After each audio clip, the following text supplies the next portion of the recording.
ಪರವಾಗಿ ಧ್ವನಿ ಎತ್ತೆ. ಅದ್ರ ಜೊತೆಗೆ ಎಲ್ಲ ಹಿಂದುಳಿದ ಅತಿ ಹಿಂದುಳಿದ ಮುಂದೆ ಮೈನಾರಿಟಿ ಅಂದರೆ ಅಲ್ಪಸಂಖ್ಯಾತನ ಸಹಿತ ವಿಶ್ವಾಸ ತಗೊಳ್ಳುವಂಥ ಪ್ರಯತ್ನವನ್ನು ಮಾಡಲಿಕ್ಕೆ ಅದಕ್ಕೆ ಎಲ್ಲರೂ ಧ್ವನಿಗೂಡಿಸ್ತಾ ಇದ್ದಾರೆ. ಅದೇ ಕಾಲಕ್ಕೆ ಕಮ್ಯುನಿಸ್ಟ್ ಪಾರ್ಟಿಯು ಸಹಿತ ಇಲ್ಲೇ ತನ್ನ ಮಾತುಗಳನ್ನು ಹೇಳ್ತಾ ಇದ್ದಂತೆ. ನಿನ್ನೆ ಒಂದು ಏನು ಫಂಕ್ಷನ್ ಆಗ್ಯದ ಆ ಫಂಕ್ಷನ್ ತುಂಬ ನಾವು ನೋಡಿದಾಗ ಅಲ್ಲಿಗೆ ಹಸಿರು ಮತ್ತು ಕೆಂಪು ಧ್ವಜಗಳು ಅಂದರೆ ಹಸಿರು ರೈತರು, ಕೆಂಪು ಧ್ವಜ ಕಮ್ಯುನಿಸ್ಟರು ಅಥವಾ ಲೆಫ್ಟಿಸ್ಟ್ ಐಡಿಯಾಲಿಸ್ಟ್ ಮಂದಿ ಜನ, ಸಿಕ್ಕಾಪಟ್ಟೆ ಜನ 10 ಲಕ್ಷಕ್ಕೂ ಮಿಕ್ಕಿ ಕೂಡಿದ್ದು. ಇದನ್ನೆಲ್ಲ ನೋಡಿದಾಗ ಸಹಜವಾಗಿ ಈಗ ನಿಮ್ಗೆ ಹೇಳಿದೆ ಅದಾದ ಕೆಲವೇ ಒಂದು ಗಳಿಗೆಗಳಲ್ಲಿ ನಮ್ಮ ಸೆಂಟ್ರಲ್ ಗೌರ್ಮೆಂಟ್ದಿಂದ ಮೋದಿ ಸರ್ಕಾರದಿಂದ ಮೇಲ್ ಮೀಡಿಯಾಗಳಿಗೆ ಆ ಸುದ್ದಿ ತೋರಿಸ್ದಂಗೆ ಹಾಕದಂಗೆ ರೆಸ್ಟ್ರಿಕ್ಷನ್ ಬಂದು ಅಂತೇಳಿ ಕೆಲವೊಂದಿಷ್ಟು ಮಾತುಗಳು ಕೇಳಿ ಬಂದಿದ್ದಾವೆ. ಇದೆಲ್ಲ ನೆನಪಿಸ್ಕೊಂಡಾಗ ಇದು ಹೊಸ ಒಂದು ಮನ್ವಂತರಕ್ಕೆ ಬದಲಾವಣೆಗೆ ಕಾರಣ ಆಗ್ಬೋದಾ ಅಂಥೇಳಿ ನಾವು ಇವತ್ತು ಪ್ರಶ್ನೆ ಮಾಡಿದ್ರು ಸಹಿತ. ಇದು ಗಡಿಬಿಡಿ ಆಯಿತು, ಜಲ್ದ್ ಬಾಜ್ ಆದಿತ್ತು ಇದರಲ್ಲಿ ಅಂತಾರೆ. ಯಾಕೆ ಗಡಿಬಿಡಿ ಆದಿತ್ತು ಅಂತಂದರೆ ಇನ್ನೂ ಈ ದೇಶದ ಜನರ ಮನಸ್ಸನ್ನು ಅರಿಬೇಕಾಗಿದೆ. ಆದರೆ ಈ ಗೋಧಿ ಮೀಡಿಯಾ ಮಾತ್ರ ಅದನ್ನು ಅರಿವಲ್ಲಿ ಪೂರ್ಣ ಪ್ರಮಾಣದ ಜೀವರಿಗೆ ಯಶಸ್ವಿ ಆಗಿಲ್ಲ ಅಥವಾ ಮೋದಿಜಿಯವರ ಗೆಲುವಿಗೆ ಅನುಕೂಲ ಆಗುವಂಥದ್ದು ಅಂಥವುಗಳನ್ನ ಮಾತ್ರ ತೋರಿಸುವಂಥ ಕೆಲಸ ಮಾಡೋದ್ರಿಂದಾಗೆ ನಮ್ಗೆ ನಿಜವಾಗಿ ಗೊತ್ತಾಗೋದು ಹೇಗೆ. ಯಾಕಂದರೆ ಇವತ್ತೇನು ಫಂಕ್ಷನಲ್ಲಿ ಕೂಡಿದ್ದಾರೆ ಜನ, ಆ ಕೂಡಿದಂಥ ಜನ ಎಲ್ಲರೂ ಮತ ಹಾಕಿ ಬಿಡ್ತಾರ ಅನ್ನುವಂಥ ಒಂದು ಪ್ರಶ್ನೆ. ಅದು ಸಹಿತ ಅಷ್ಟೇ ಕಷ್ಟ ಅದ. ಯಾಕಂತಂದ್ರೆ ಅಲ್ಲೇ ಕೂಡಿದಂಥ ಜನ ಮತ ಆಗಿ ಪರಿವರ್ತನೆ ಮಾಡುವಂಥದ್ದು ಅವ್ರಿಗೆ ಸಾಧ್ಯದನ ಅಂತಾರೆ. ಆದರೆ ಇವತ್ತು ಪರಿಸ್ಥಿತಿ ಹಿಂಗಾಗಿಬಿಟ್ಟದ ಆಲ್ ಓವರ್ ಇಂಡಿಯಾದಲ್ಲ.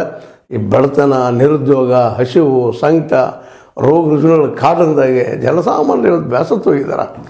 ಅದರಾಗೂ ಮಾರ್ಕೆಟ್ ತುಟ್ಟಿ ಆಗಿದ್ದಿರೋದಂತೆ ಜನಕ್ಕೆ ಭಾಳಷ್ಟು ತ್ರಾಸಾಗಿದೆ, ಹೇಳಲಿಕ್ಕೆ ಆಗದಷ್ಟು ತ್ರಾಸಾಗಿದೆ.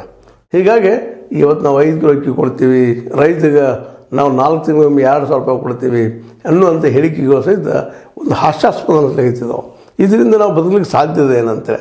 ಯಾಕಂದರೆ ಒಂದು ಪ್ಯಾಡ್ಗೆ ಹೋದಾಗ, ಮಾರ್ಕೆಟ್ ಹೋದಾಗ ಸಿಕ್ಕಾಪಟ್ಟೆ ದುಡ್ಡು ಪ್ರತಿಯೊಂದು ವಸ್ತು ತೊಗೊಳ್ಳೋ ಸ್ಥಿತಿಯೊಳಗೆ ಕೊಳ್ಳೋ ಸ್ಥಿತಿಯೊಳಗಿಲ್ಲ. ಇವತ್ತು ಮಿಡಲ್ ಕ್ಲಾಸ್, ಇವತ್ತು ಲೋವರ್ ಮಿಡಲ್ ಕ್ಲಾಸ್ ಆಗಲಿಕ್ಕತ್ತದ. ಲೋವರ್ ಮಿಡಲ್ ಕ್ಲಾಸ್ ಬಡವರು ಆಗ್ತಾ ಇದ್ದಾರೆ. ಆದ್ರೆ ನಮ್ಮ ಒಂದು ಏನಪ್ಪ ಅಂದ್ರೆ ನೀತಿ ಆಯೋಗದವರು ಇಲ್ಲ, ಕೇವಲ 5% ಅಷ್ಟೇ ಉಳಿದ ಬರ್ತದೆ ನಮ್ಮಲ್ಲಿ ಇನ್ನೊಂದು ಮಾತಾಡ್ತಾ ಇದ್ದಾರೆ. ಅಂದ್ರೆ ಅದ್ರ ಬಿಸಿ ಬರುವ ಇಲೆಕ್ಷನ್ದಲ್ಲಿ ಹತ್ತಬಾರ್ದು ಅನ್ನೋ ದೃಷ್ಟಿ ಇಟ್ಕೊಂಡು ನಾವು ಡೈರೆಕ್ಟಾಗಿ ಈ ಒಂದು ಬೆನಿಫಿಷರಿಗಳಿಗೆ ದುಡ್ಡನ್ನು ಮಾಡ್ತಾಯಿದ್ದೀವಿ ಏನೋ ಅವರು ಜೋರ್ದಾರ ಪ್ರಚಾರ ಮಾಡ್ತಾ ಇದ್ದಾರೆ. ಆದರೆ ಜನ ಅದಕ್ಕೆ ಸ್ಪಂದಿಸ್ತಾ ಇಲ್ಲ ಅಂತೇಳಿ. ಯಾಕಂದ್ರೆ ಈ ಒಂದು 2-3 ದಿನಗಳ ಹಿಂದಿನ ನಮ್ಮ ಮೋದಿಜಿಯವರು ಜೊತೆಗೆ ಅವರ ಈಗಿನ ಪಲ್ಟೂರಾಮ್ ನಿತೀಶ್ ಕುಮಾರ್ ಅವರು ಫಂಕ್ಷನ್ ಮಾಡಿದರೆ ನಿನ್ನೆ ನಡೆದಂಥ ಈ ಫಂಕ್ಷನದ ಕಾಲು ಭಾಗ ಸಹಿತ ಜನ ಕೂಡಿರಲಿಲ್ಲ ಅಂತೇಳಿ ಪ್ರತ್ಯಕ್ಷದರ್ಶಿಗಳು ವರದಿ ಮಾಡ್ತಾ ಇದ್ದಾರೆ. ಅಂದ್ರೆ ಈ ಎಲ್ಲ ದೃಷ್ಟಿ ಇಟ್ಕೊಂಡು ಇವತ್ತು ಏನು ಈ ಒಂದು ಪಟ್ಟಣದಲ್ಲಾದಂಥ ಈ ಒಂದು ಜನಸ್ನೇಹಿ ಏನು ವಿಶ್ವಾಸ ಯಾತ್ರೆ ಅಥವಾ ಸಂಘಟನೆ ಅಥವಾ ರ್ಯಾಲಿ ಅದ, ಇದು ನಿಶ್ಚಿತವಾಗಿಯೂ ಈ ಒಂದು NDA ಅದರಲ್ಲೂ ಮುಖ್ಯವಾಗಿ ಮೋದಿ ಮತ್ತು ಶಾ ಅವರಿಗೆ ಇದೊಂದು ರೀತಿ ಏನಪ್ಪ ಅಂದರೆ ಎಚ್ಚರಿಕೆ ಕೊಡುವಂಥ ಸಂದರ್ಭ ಆಗಿದೆ ಅಂತ ಹೇಳಬೇಕಾಗಿದೆ. ಹೀಗಾಗಿ ಇದನ್ನು ಯಾವ ರೀತಿ ತೊಗೋಬೋದು ಇವರು BJP ಅಂತ ಆಗ ಸಡನ್ನಾಗಿ ನಮಗೆ ಮುಂದೆ ಕಣ್ಣು ಬರುವಂಥದ್ದು. ಆಲ್ರೆಡಿ ಈಗಾಗಲೇ ಮೋದಿಜಿಯವರು ಇಡೀ ರಾಷ್ಟ್ರ ತುಂಬ 28, 29 ಕ್ಷೇತ್ರಗಳಲ್ಲೇ ಇವತ್ತು ಫಂಕ್ಷನ್ ಇಟ್ಕೊಂಡ್ಬಿಟ್ಟಿದ್ದಾರೆ. ಎಲ್ಲ ಕಡೆ ಇಡ್ತಾ ಇದ್ದಾರೆ. ಈ ಮುಂಬರುವ ದಿನಗಳಲ್ಲಿ ಮುಖ್ಯ ಪ್ರತಿಯೊಂದು ರಾಜ್ಯಕ್ಕೂ ಹೆಚ್ಚು ಕಡಿಮೆ ಎಲ್ಲ ರಾಜ್ಯಗಳೇನು ಹೋಗುವಂಥ ದೊಡ್ಡ ಪ್ಲ್ಯಾನ್, ಮೆಗಾ ಪ್ಲ್ಯಾನ್ ಹಾಕಿದ್ದಾರೆ. ಅವ್ರಿಗೆ ಒಳಗೆ ಶುರು ಆಗಿಬಿಟ್ಟದೆ ಏನೇನು ಆಗ್ಬೋದು, ಏನೇನು ಆಗಲಿಕ್ಕಿಲ್ಲ ಅಂತೇಳಿ. ಅದರಲ್ಲೂ ಈಗ ಏನು ಈ 3 ರಾಜ್ಯಗಳಿರ್ತವೆ, 5 ರಾಜ್ಯಗಳಲ್ಲಿ 3 ರಾಜ್ಯಗಳಲ್ಲಿ 5 ರಾಜ್ಯಗಳಲ್ಲಿಯೇ 3 ರಾಜ್ಯಗಳಲ್ಲಿ ಏನಪ್ಪ ರಾಜಸ್ಥಾನ ಆಗಿರ್ಬೋದು, ಮಧ್ಯಪ್ರದೇಶ ಆಗಿರ್ಬೋದು, ಮುಂದೆ ಛತ್ತೀಸ್ಗಢ ಆಗಿರ್ಬೋದು, ಇಲ್ಲಿ ಏನು ನಿರ್ಧಾರ ಮಾಡಿ ಹೊಸ ಜನರು ಹಾಕಿದ್ದಾರಲ್ಲ ಅದ ಪ್ರಯೋಗ ಇವತ್ತು ರಾಷ್ಟ್ರ ಮಟ್ಟದಲ್ಲಿ ಮಾಡಲಿಕ್ಕೆ ಹೊರಟಿದ್ದಾರೆ.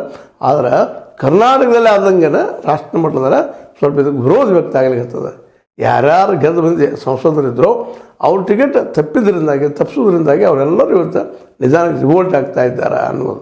ಇದರಿಂದಾಗಿ ಈಗೇನು ಹೊಸ ವಿಶ್ಲೇಷಣೆ ಸ್ಟಾರ್ಟ್ ಆಗಿದೆಪ್ಪ ಅಂದರೆ 195 ಜನರ ಲಿಸ್ಟ್ ಬಿಡುಗಡೆ ಆದಮೇಲೆ ಎಲ್ಲ ಹಳಬರು ಯಾರು ಟಿಕೆಟ್ ತಪ್ಪಿದ ಅವರು, ಯಾಕಂದರೆ 100 ಜನ ಸಂಸದರಿಗೆ ನಾವು ಹೊಸದಾಗಿ ಟಿಕೆಟ್ ಕೊಡ್ತೀವಿ ಅನ್ನೋಂಥ ಮಾತಾಡಿದ್ದಾರೆ. ಆದರೆ 100 ಜನ ಒಕ್ಕಟ್ಟಾಗಿ ಇದ್ರ ವಿರೋಧ ನಿಂತರೆ ಏನು ಆಗಬಹುದು ಅಂತ ಈಗ ಶುರುವಾಗಿದೆ. ಈ ಕಾರಣ ಶುರುವಾಗಿದೆ. ನಮಗೆ ಆಗಿಲ್ಲಪ್ಪ ಟಿಕೆಟ್, ನಮಗೆ ಆಗಿಲ್ಲ, ನಾವೇನು ಮಾಡಿದ್ವಿ ಅಂತೇಳಿ.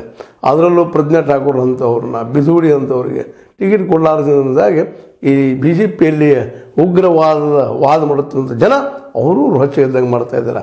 ನಮಗಿಲ್ಲದ ಮತ್ತೆ ಯಾರಿಗೆ ಅಂತ. ಯಾಕಂದರೆ BJP ನಾವು ಆರಿಸಿ ಕಳಿಸಿದ್ದು ಆರಿಸ್ತಾ ಇರೋದು ಹಿಂದುತ್ವವನ್ನು ಪ್ರಚಾರ ಮಾಡಲಿ ಮತ್ತು ಹಿಂದುತ್ವದ ನೆಲೆಯಲ್ಲಿ ಈ ದೇಶ ಕಟ್ಟಿ ಅನ್ನೋದ. ನೀವು ನಮಗೆ ಟಿಕೆಟ್ ಕೊಡ್ತಾ ಇಲ್ಲ ಅನ್ನೋ ಅಸಮಾಧಾನ ಅಲ್ಲಿಯೂ ಮೂಡಲಿಕ್ಕತ್ತದ. ಹೀಗೆ ಅನೇಕರಲ್ಲಿ ಕರ್ನಾಟಕದಲ್ಲಿ ಪ್ರಹ್ಲಾದ್ ಜೋಶಿ ಅವ್ರದ್ದು ಘೋಷಣೆ ಆಗಿಲ್ಲ, ಜೊತೆಗೆ ಶೋಭಾ ಕರಂದ್ಲಾಜೆ ಅವ್ರದ್ದು ಆಗಿಲ್ಲ, ಇನ್ನೂ ಅನೇಕರದು ಇಲ್ಲಿ ಬೆಳಗಾವಿ ಭಾಗದಲ್ಲೂ ನಮ್ಮ ಮಂಗಳ ಅಂಗಡಿಯವ್ರದ್ದು ಇಲ್ಲ. ಅದು ಕರ್ನಾಟಕದಲ್ಲಿ ಇಲ್ಲವೇ ಇಲ್ಲ ಯಾರದ್ದು. ನೋಡೋಣ ಇನ್ನೊಂದು 4 ದಿವಸ ಬರ್ಬೋದು. ಆದರೆ ರಾಷ್ಟ್ರ ಮಟ್ಟದಲ್ಲಿ 100 ಸಂಸದರನ್ನ ಕಿತ್ತು ಹಾಕಿದರೆ ಅದೇನು ಪರಿಣಾಮ ಆಗಲಿಕ್ಕಿಲ್ಲ ಏನು ಅಂತ, ಅದನ್ನು ವಿರೋಧ ಮಾಡಲಿಕ್ಕಿಲ್ಲ ಏನು ಅಂತ. ಅದು ಇಲ್ಲಿವರೆಗೆ ಆದಂಥ ಇತಿಹಾಸದಾಗೆ ಮೋದಿ ಅವ್ರಿಗೊಂದು